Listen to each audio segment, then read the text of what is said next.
you would have visited Central Florida 50 years ago, frankly, why would you? All you would have found are acres and acres and acres of some of the finest oranges in the world. But by the mid-60s, something else was starting to grow. Miles and miles of concrete were being laid down to build this, Interstate number 4. And for the first time, we had major access to Central Florida and Orlando.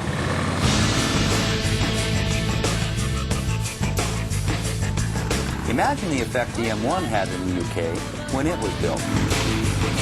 Well, the I-4 has been responsible for putting Orlando on the map.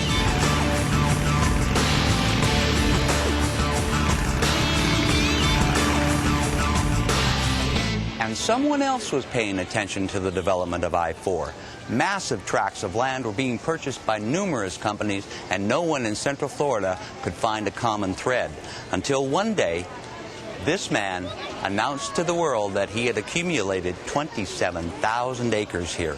And I don't have to tell you what he did with it.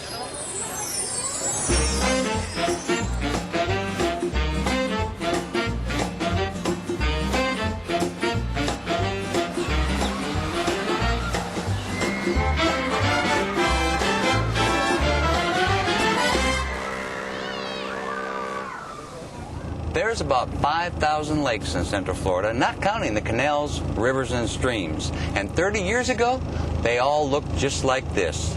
But let me tell you, things have changed.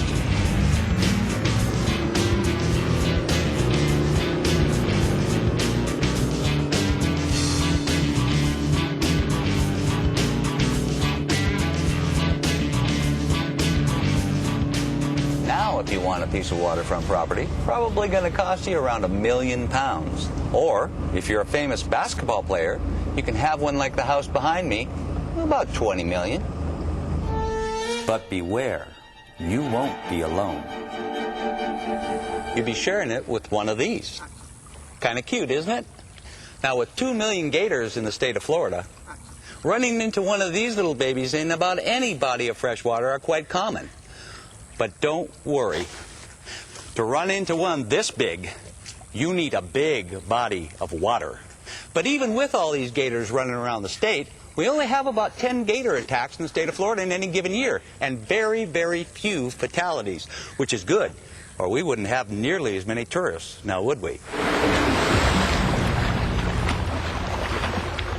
In 1980, Orlando had 12 million visitors. Next year, we're expecting a staggering 50 million. Now that's good, but it does present a problem. We have enough entertainment to keep them busy, but where do they sleep?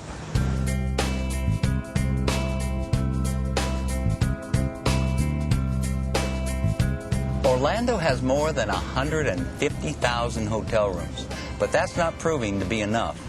At the moment, we are in the middle of the biggest housing explosion Central Florida has ever seen, as a direct result of tourists not wanting to rent, but to own. So who'd have thought 50 years ago that a bunch of swampland was going to turn into the #1 tourist destination in the world? Walt Disney did. And what's the future hold? The largest theme park in town still has 50% of its land to develop. They're building the 4th terminal at the airport as we speak. So I think we're safe to assume we're going to see more parks and we're going to see more houses. And tourism?